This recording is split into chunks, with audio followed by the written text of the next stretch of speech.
Hello guys, how are you doing? Como é que vocês estão? Todo mundo bem? Aqui é o Teacher Otávio e no vídeo semanal de hoje eu vim dar continuidade na nossa série especial de vídeos falando um pouquinho mais sobre os universos do inglês, The English Universes, ok? Então caso você tenha chegado aqui de paraquedas ou não lembre muito bem, vamos relembrar quem que são esses carinhas, né? Essas famílias. Ok, guys? No inglês, cada frase que a gente cria, guys, ela pode se encaixar dentro de uma família, de um grupo gramatical. E aí a gente separou eles em 4 grupos, em 4 universos, de uma forma bem simples para a gente entender. Começando com a família do verb to be, ok, guys? Inclusive, esse foi o tema do nosso vídeo semanal passado com o Teacher Gustavo. Caso você ainda não tenha assistido, eu super recomendo porque tá muito massa, ok? Tem a família dos verbos modais, dos modal verbs, dos perfect tenses, e dos auxiliary verbs, dos verbos auxiliares. Ok? No vídeo semanal de hoje, a gente vai falar um pouquinho mais a fundo sobre os modal verbs, os verbos modais.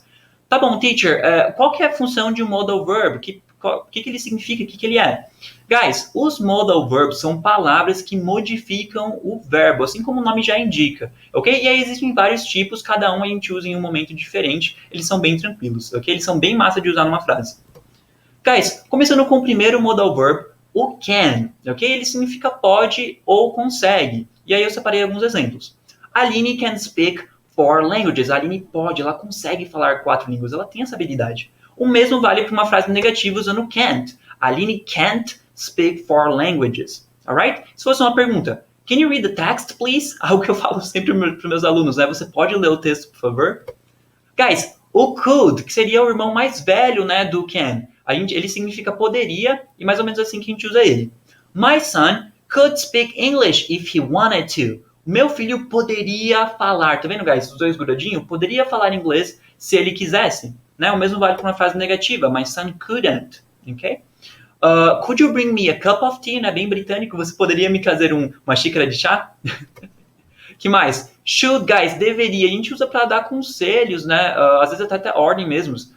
Por exemplo, you should try to learn English. Você deveria tentar aprender inglês. Ou you shouldn't, né? Teacher, posso falar I should not ou you should not separado? Pode também, guys, né? Para dar mais ênfase, dependendo do caso.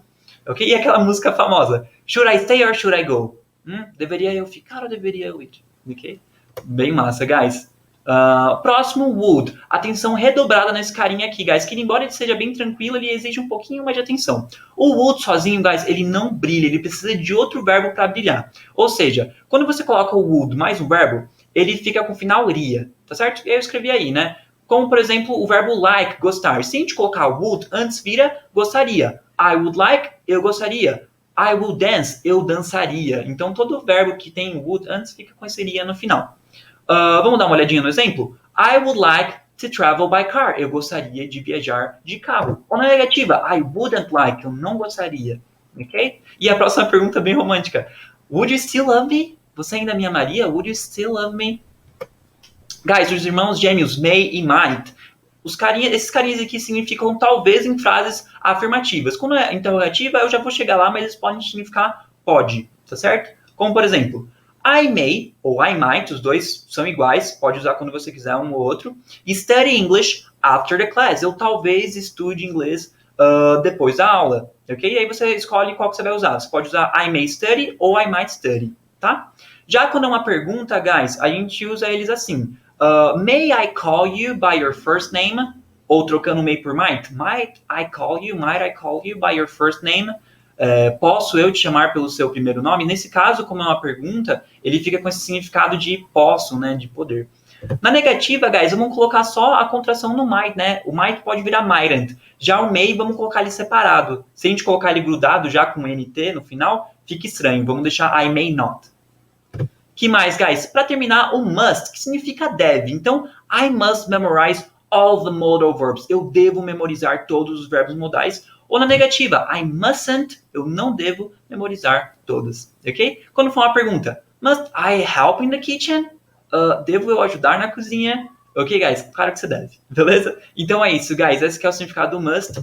E é isso. Alguns verbos modais ficaram de fora, mas relaxa. Se você quiser, a gente pode fazer um vídeo novo falando sobre esses carinhas que não são tão famosos, ok? Então é isso, guys. Esse aqui é o nosso segundo vídeo da nossa série especial. Espero que vocês tenham curtido. E não deixem de fazer o formulário, ok? Tô de olho em vocês, ok? Bye bye, guys. See you. Take care. Se cuidem.